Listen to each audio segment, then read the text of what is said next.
ជីវប្រវត្តិរបស់ឧបាសិកាខុជ្ជុត្តរាដែលជាអេតតកៈផ្នែកខាងជាអ្នកចេះដឹងច្រើនឧបាសិកាខុជ្ជុត្តរាជាអ្នកមានបញ្ញាវាងវៃហើយក៏ជាអច្ឆរិយបុគ្គលថែមទាំងជាអ្នកបានទទួលការលើកដំកើងឲ្យជាអ្នកប្រសើរជាងឧបាសិកាទាំងឡាយផ្នែកខាងពហុសូត្រជាអ្នករៀនសូត្រច្រើនជាអ្នកមានភាពអង់អាចធ្វើខ្លួនឲ្យជាទីគោរពរបស់ស្ត្រីទាំងឡាយមានព្រះនាងសមាវតីជាដើមជីវប្រវត្តិរបស់ឧបាសិកាខុជ្ជុត្តរាមានសម្ដែងនៅក្នុងអត្ថកថាមនោរដ្ឋពូរណី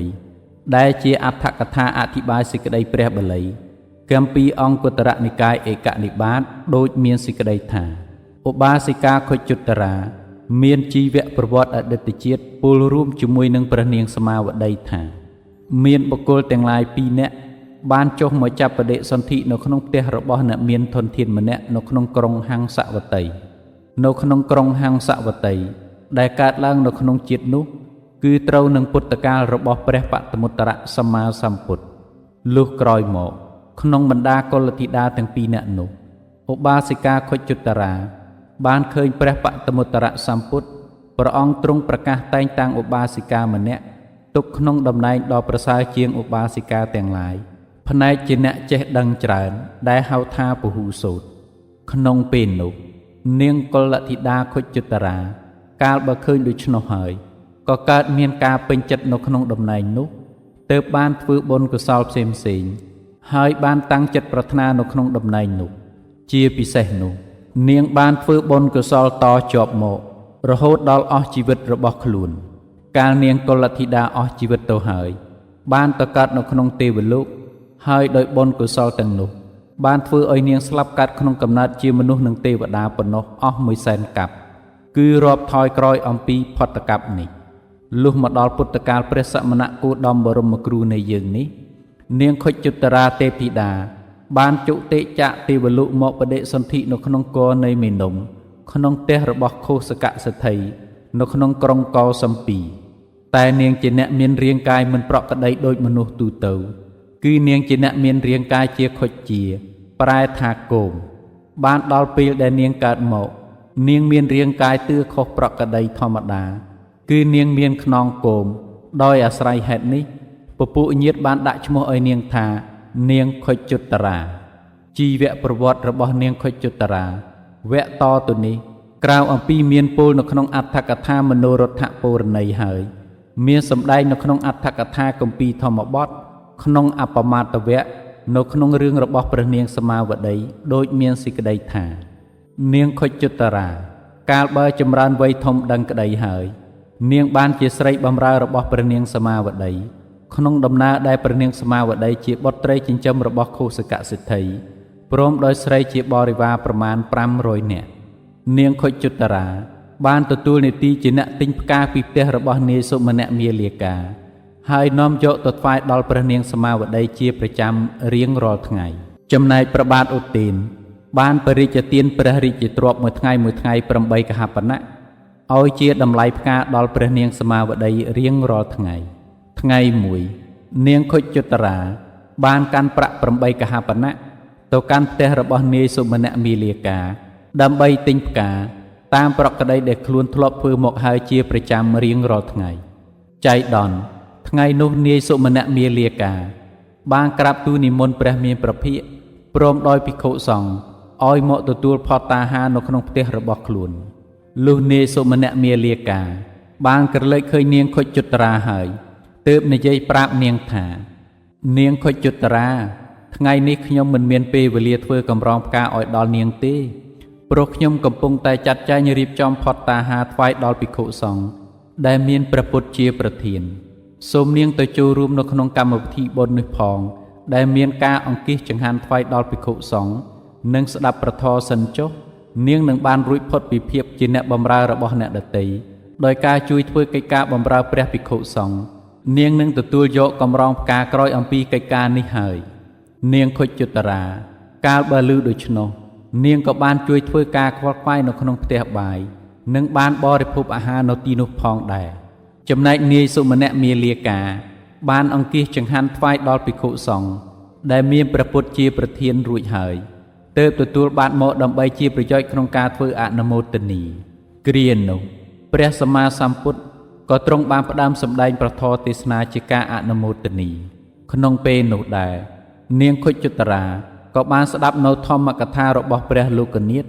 ថែមទាំងបានចាំនៅធម្មកថាទាំងអស់នោះទៀតផងហើយជាពិសេសនោះនាងបានតាំងនៅក្នុងសោតាបតិផលដែលហៅថាព្រះសោតាបណ្ណក្នុងថ្ងៃមុនមកនាងខុជ្ជតារាតែងតែបានគិបយកប្រាក់ទុកក្នុងមួយថ្ងៃ4កហបណៈដោយនាងបានទិញផ្កាក្នុងមួយថ្ងៃតែ4កហបណៈប៉ុណ្ណោះប៉ុន្តែក្នុងថ្ងៃដែលនាងបានសម្រេចជាព្រះសោតាបណ្ណហើយនាងក៏បានទិញផ្កានោះដោយប្រាក់ទាំង8កហបណៈព្រោះនាងមិនមានចិត្តគិតចង់បានទ្រព្យរបស់អ្នកដទៃដោយហេតុដែលខ្លួនបានឃើញអរិយសច្ចៈទើបយកប្រាក់ទាំងអស់នោះទៅទិញផ្កាក៏ធ្វើឲ្យផ្កាបានពេញកំប្រងឬកន្ត្រកហើយនាំយកទៅកាន់សំណាក់របស់នាងសមាវតីគ្រានោះព្រះនាងសមាវតីទើបត្រាស់សួរនាងខុជ្ជតារាថាណែនាងខុជ្ជតារាក្នុងថ្ងៃមុននាងមិនបាននាំយកផ្កាដ៏ច្រើនយ៉ាងនេះមកទេតែក្នុងថ្ងៃនេះនាងបាននាំយកផ្កាមកយ៉ាងច្រើនព្រះរាជទានតម្លៃផ្កាដល់យើងបន្ថែមឡើងស្មើ2ដងឬពេលនោះនាងខុជ្ជតារាក្រាបបង្គំទូលសេចក្តីពិតទាំងអស់ដោយមិនបិទបាំងប្រាប់ឲ្យយល់នៅអំពើដែលខ្លួនធ្វើមិនល្អមកហើយក្នុងកាលមុន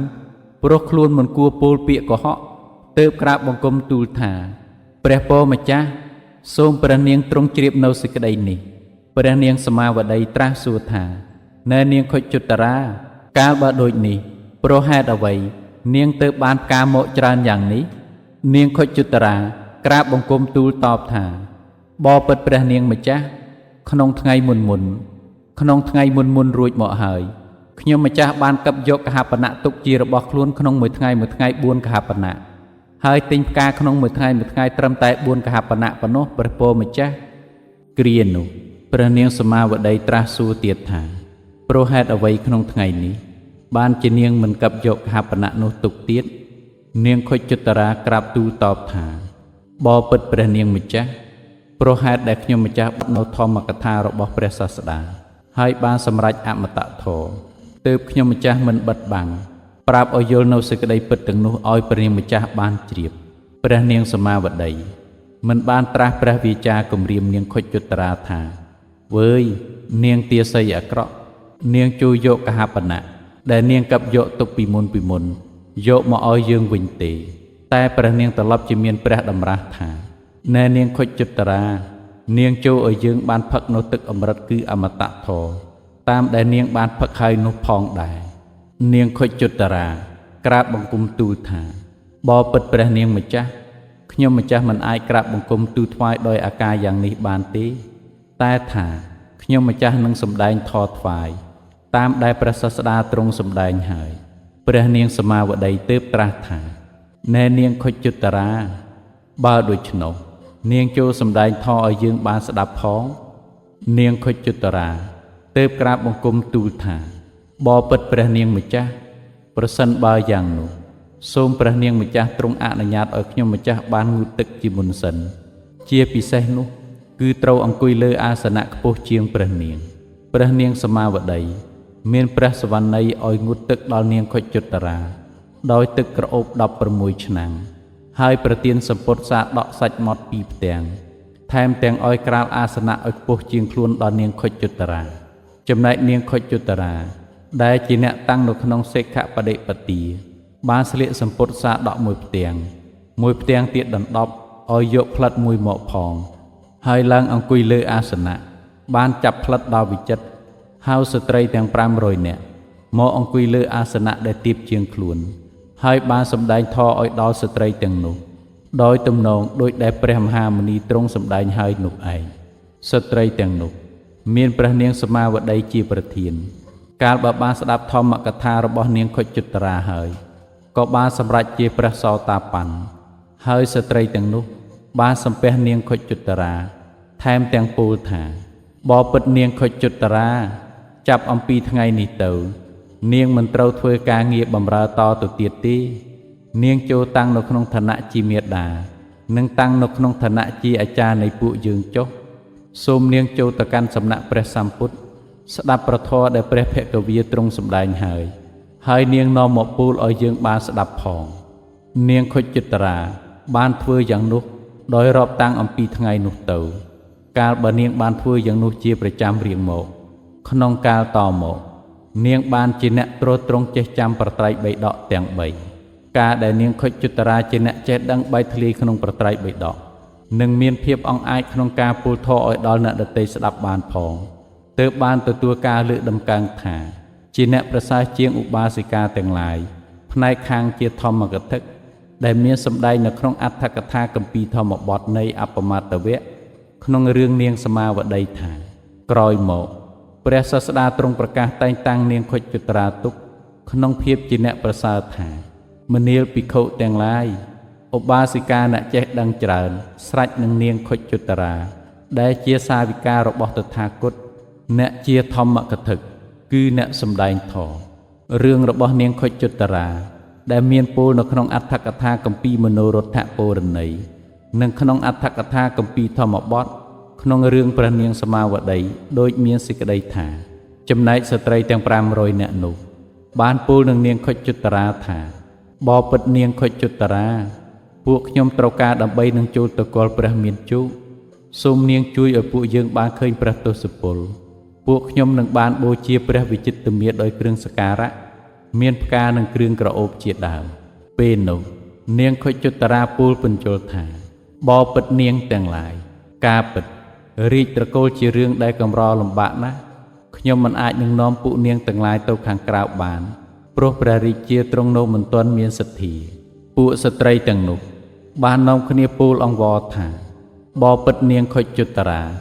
សូមនាងកុំឲ្យពួកខ្ញុំវិនិច្ឆ័យឡើយសូមនាងអារាធនាព្រះសក្យមុនីឲ្យពួកខ្ញុំបានឃើញផងចុះនាងខុចចិត្តរាពូលណែនាំស្ត្រីទាំងនោះថាណែនាងទាំងឡាយ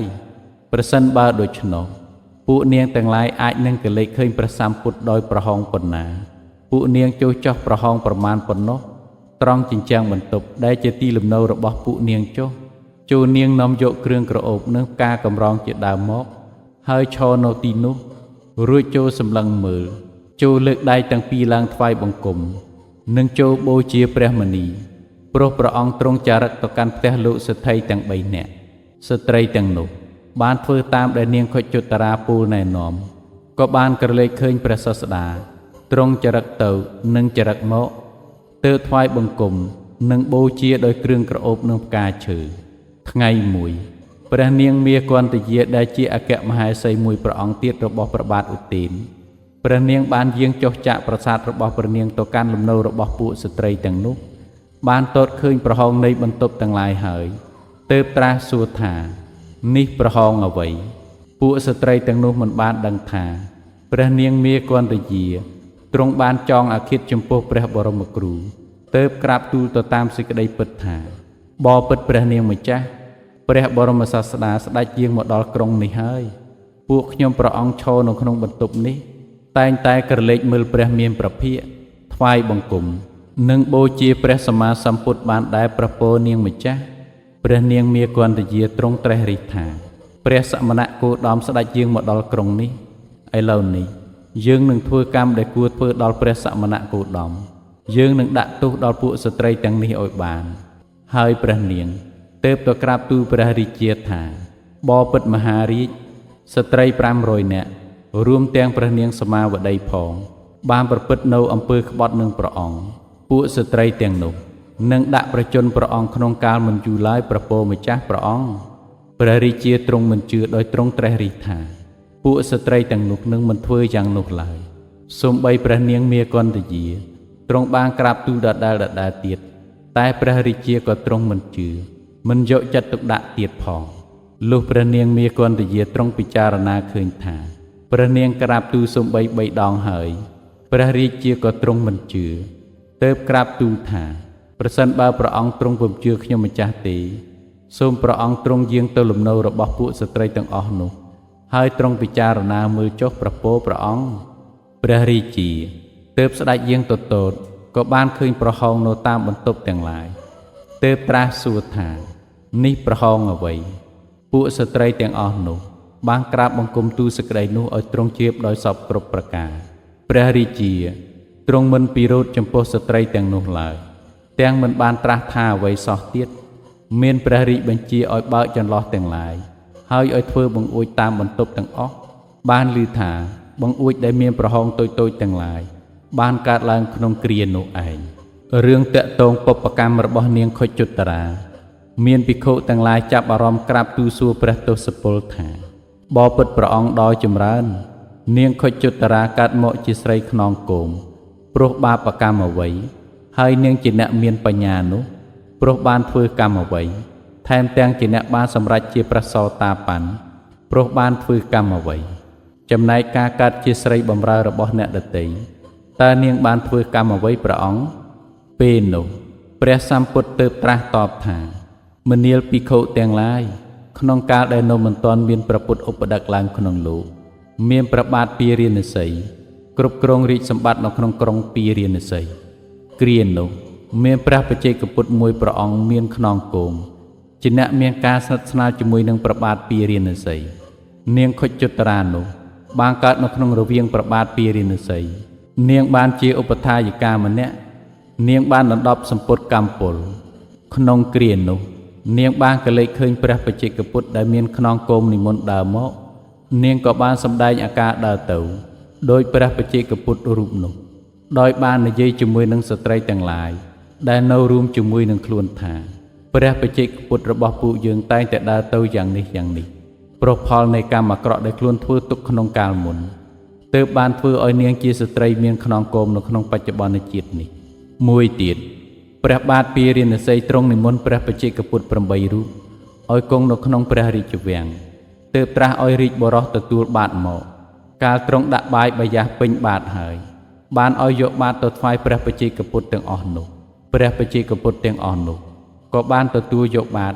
ដែលដាក់ពេញដោយបាយបាយាសកំពុងតែក្តៅកគុកក៏ផ្លាស់ប្ដូរដៃចុះឡើងជារឿយគ្រានោះនាងខុជុត្តរាកាលបានឃើញព្រះបច្ចេកពុទ្ធធ្វើយ៉ាងនោះហើយទើបបានថ្វាយកងដៃភ្លុក8វងកន្លែងខ្លះថាកងដៃមាសដែលជារបស់ខ្លួនព្រមទាំងពោលថាសូមលោកម្ចាស់ដាក់បាតនៅលើកងដៃនេះហើយកាន់យកទៅចុះលោកម្ចាស់ពេលនោះព្រះបច្ចេកពុទ្ធទាំងនោះបានទទួលយកហើយបាននិមន្តទៅកាន់ជ្រោយភ្នំនន្តមូលព្រោះផលដែលប្រកាសចេញមកនៃកម្មល្អនោះក្នុងកាលឥឡូវនេះនាងទើបបានជាអ្នកទ្រទ្រង់ប្រត្រៃបិដកមានបញ្ញាច្រើនព្រោះផលដែលហូរចេញពីការឧបថាដែលនាងបានធ្វើដល់ព្រះបច្ចេកពុទ្ធទាំងនោះនាងទើបបានសម្រេចជាព្រះសោតាបណ្ណនេះជាបុព្វកម្មក្នុងសម័យមួយពុទ្ធន្តររបស់នាងក្នុងពុទ្ធកាលនៃព្រះកាសបៈសម្មាសម្ពុទ្ធធីតារបស់សទ្ធិម្នាក់នៅក្នុងក្រុងពារាណសីកាន់កញ្ចក់កំពុងតែអង្គុយម្នាក់ឯងនៅក្នុងវេលារសៀលក្នុងខណៈនោះភិក្ខុនីមួយរូបជាប្រខៃណាស្រោបដែលជាអ្នកធ្លាប់ស្និទ្ធស្នាលនឹងនាងបានទៅរកនាងដើម្បីសួរសុខទុក្ខដល់នាងសូម្បីភិក្ខុនីជាប្រខៃណាស្រោបក៏មានសេចក្តីប្រាថ្នាដើម្បីនឹងឃើញត្រកូលឧបថៈនៅក្នុងវេលាល្ងាចចៃដន្យក្នុងពេលដែលភិក្ខុនីទៅដល់នោះស្រីបម្រើណានីមួយក្នុងសំណាក់របស់សិទ្ធិធីតាមិនមាននរណាម្នាក់នៅឡើយសិទ្ធិធីតាទើបពោលថាខ្ញុំសូមថ្វាយបង្គំព្រះនាងម្ចាស់សូមចាប់យកកំប្រងគ្រឿងប្រដាប់នោះឲ្យដល់ខ្ញុំបន្តិចគ្រានោះភិក្ខុនីគិតពិចារណាថាបើយើងមិនចាប់ហុចកំប្រងគ្រឿងប្រដាប់នេះឲ្យនាងទេនាងនឹងធ្វើអាឃាតចំពោះយើងហើយនាងនឹងទៅកើតនៅក្នុងនរកតែថាប្រសិនបើយើងចាប់ហុចឲ្យនាងនឹងកើតជាស្រីបម្រើអ្នកដទៃប៉ុន្តែត្រឹមតែការបម្រើអ្នកដទៃនៅល្អជាងការទៅឆេះនៅក្នុងនរកព្រះថេរីអាស្រ័យការអាណិតទើបបានចាប់យកកំប្រងគ្រឿងប្រដាប់នោះហុចឲ្យទៅព្រោះកម្មអាក្រក់នៅក្នុងអតីតបានបណ្ដាលផលមិនល្អឲ្យនាងទើបបានឲ្យនាងមកកើតជាអ្នកបម្រើបុគ្គលដទៃទៅការស្លាប់របស់យើងមិនថានៅក្នុងឋានៈបែបណានៅក្នុងវណ្ណៈណាក៏ដោយរមែងមានការកាត់ឡើងគ្រប់ពេលវេលាដូចជាព្រះនាងសមាវតីព្រមដោយស្ត្រីបរិវារទាំងអស់ដែលសម្ដៅដល់នាងខុជុត្តរាផងត្រូវបានព្រះនាងមាគន្ធយាប្រើឲ្យយកភ្លើងទៅដុតទាំងរស់រហូតស្លាប់នៅក្នុងប្រាសាទរបស់ព្រះនាងអំណើពីនោះមកព្រះនាងសមាវតីព្រមដោយស្ត្រីបរិវារទាំងអស់ត្រូវបានភ្លើងឆេះស្លាប់ទៅថ្ងៃមួយភិក្ខុទាំងឡាយសន្ទនាគ្នាក្នុងសាលាធម្មសភាថា ណែអវសោទាំងឡាយការស្លាប់ដូចនេះរបស់ឧបាសិកាអ្នកដល់ព្រមដោយសទ្ធាយ៉ាងច្រើននេះរាប់ថាជាការមិនសមគួរសោះឡើយព្រះលោកនាថស្ដេចយាងមកត្រាស់សួរថាមនាលភិក្ខុទាំងឡាយឥឡូវនេះតើពួកអ្នកអង្គុយសន្ទនាគ្នាអំពីរឿងអ្វីភិក្ខុទាំងឡាយទើបក្រាបបង្គំទូលថាបបិទ្ធព្រះអង្គដ៏ចម្រើនខ្ញុំព្រះអង្គទាំងឡាយសន្ទនាគ្នាអំពីរឿងការធ្វើមរណកាលរបស់ឧបាសិកាទាំងនោះដែលរាប់ថាជាការធ្វើមរណកាលដែលមិនសមគួរព្រះអង្គគ្រានោះព្រះមហាមុនីទ្រង់ត្រាស់ថាមនាលភិក្ខុទាំងឡាយការធ្វើមរណភាពរបស់ស្ត្រីទាំងនោះដែលមានព្រះនាងសមាវតីជាប្រធានមិនសមគួរចំពោះក្នុងអត្តភាពនេះតែថា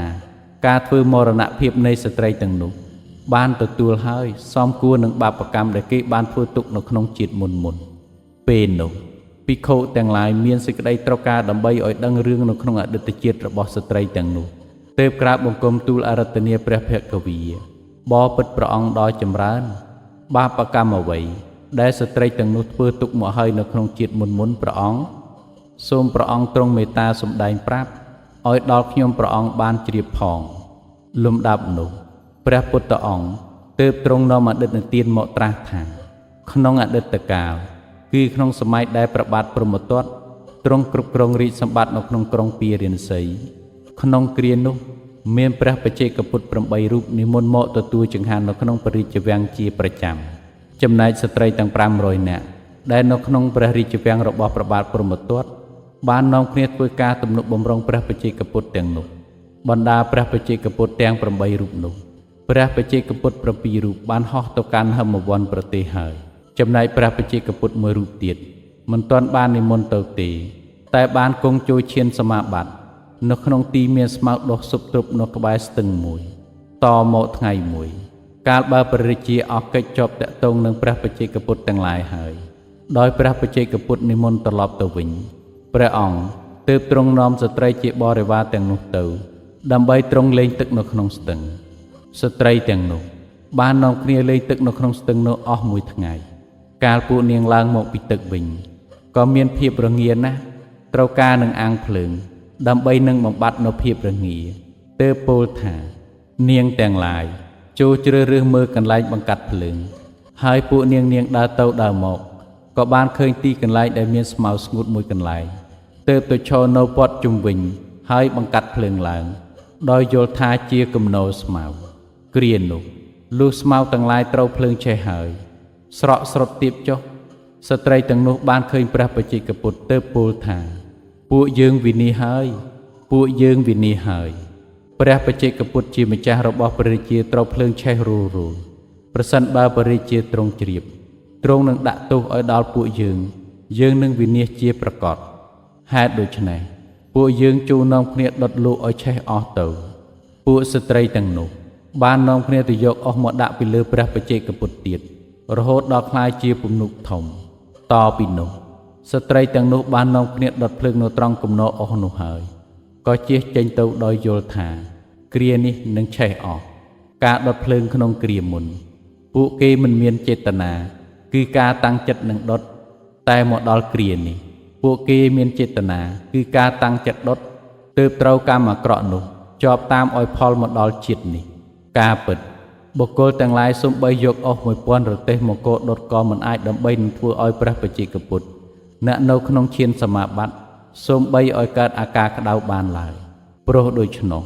លុះដល់ថ្ងៃទី7ព្រះបច្ចេកពុទ្ធរូបនោះបានចេញចាកពីសមាបត្តិក្រកឡើងរលាស់ជីវររួចហើយនិមន្តចេញទៅពួកស្ត្រីទាំងនោះកាលបើអស់ជីវិតទៅហើយក៏ត្រូវទៅឆេះនៅក្នុងនរកអស់ច្រើនពាន់ឆ្នាំព្រោះការដែលពួកខ្លួនធ្វើបាបកម្មនោះទុកមកហើយទើបបានជាហេតុនាំឲ្យពួកស្ត្រីទាំងនោះឆេះនៅក្នុងផ្ទះទំនងនេះ100ជាតិមកហើយដែរដោយវិបាកគឺផលកម្មដែលបានធ្វើពីជាតិមុនមកនេះជាបុព្វកម្មរបស់ស្ត្រីទាំងនោះដែលធ្លាប់បានធ្វើបាបនៅក្នុងអតីតជាតិជីវប្រវត្តិរបស់ឧបាសិកាខុច្ចុត្តរាដែលជាចំណែកល្អរាប់ថាជាបុណ្យរបស់នាងមានសម្ដែងប្រកបនៅក្នុងអត្ថកថាមនោរដ្ឋពរណីថាក្រោយពីការដែលបានសន្ទនាកើតឡើងក្នុងកណ្ដាលបរិស័ទទាំង4ថានាងខុច្ចុត្តរាជាពហុសូត្រគឺអ្នកសិក្សារៀនសូត្រច្រើន ជាអ្នកមានភាពអង្អាចក្នុងការពូលធរឲ្យស្ត្រី500នាក់បានស្ដាប់រហូតដល់បានសម្រេចសោតាបតិផលដោយមហាជនទាំងឡាយនាំគ្នាពូលសរសើរយ៉ាងនេះកតេគុណគឺសេចក្តីល្អរបស់នាងខុជុត្តរាជាឧបាសិកាម្នាក់ផ្នែកខាងឧបាសិកាដែលបានទទួលការលើកដំកើងឲ្យជាអេតតកៈតាមដែលមានពោលទុកនៅក្នុងគម្ពីរអង្គុត្តរនិកាយឯកនិបាតថាគ្រាមួយព្រះមានប្រភិក្ខទ្រង់គង់ប្រថាប់នៅក្នុងវត្តចេតពុនទ្រង់បានត្រាស់ប្រពរឿងនាងខុជុត្តរាឧបាសិកាឲ្យជាដើមហេតុទើបទ្រង់ប្រកាសតែងតាំងនាងខុជុត្តរាទុកក្នុងតំណែងជាអេតតកៈគឺជាអ្នកប្រសើរជាងគេថាអេតតកੰភគវេមមសាវិកានាងឧបាសិកានាងពហុសតានាងយតិទាំងខុជុត្តរាមនាលភិក្ខុទាំងឡាយពួកឧបាសិកាអ្នកចេះដឹងច្រើនស្រេចនឹងនាងខុជុត្តរាអ្នកជាសាវិការបស់តថាគតចប់ជីវប្រវត្តិរបស់នាងខុជុត្តរាឧបាសិកាតែប៉ុណ្ណេះខ្ញុំប្រកាសរណាខ្ញុំបាទសូមថ្លែងអំណរអគុណដ៏ជ្រាលជ្រៅចំពោះអស់លោកស្រីលោកយាយលោកតាប្រកាសរណាគ្រប់ព្រះអង្គមិត្តអ្នកស្ដាប់គ្រប់គ្នាដែលបានចំណាយពេលវេលាដ៏មានតម្លៃតាមដានស្ដាប់នៅជីវប្រវត្តិរបស់នាងខុជុត្តរាឧបាសិកាមកប៉ុណ្ណេះក៏សូមចែករំលែកនៅបុណ្យកុសលដែលកើតអំពីធម្មទាននៅក្នុងឱកាសពេលនេះចែកជូនប្រគេនដល់អស់លោកស្រីលោកយាយលោកតាប្រកាសរណាគ្រប់ព្រះអង្គមិត្តអ្នកស្ដាប់គ្រប់គ្នាសូមឲ្យជួបតែសេចក្តីសុខនិងសេចក្តីចម្រើនសូមអនុមោទនា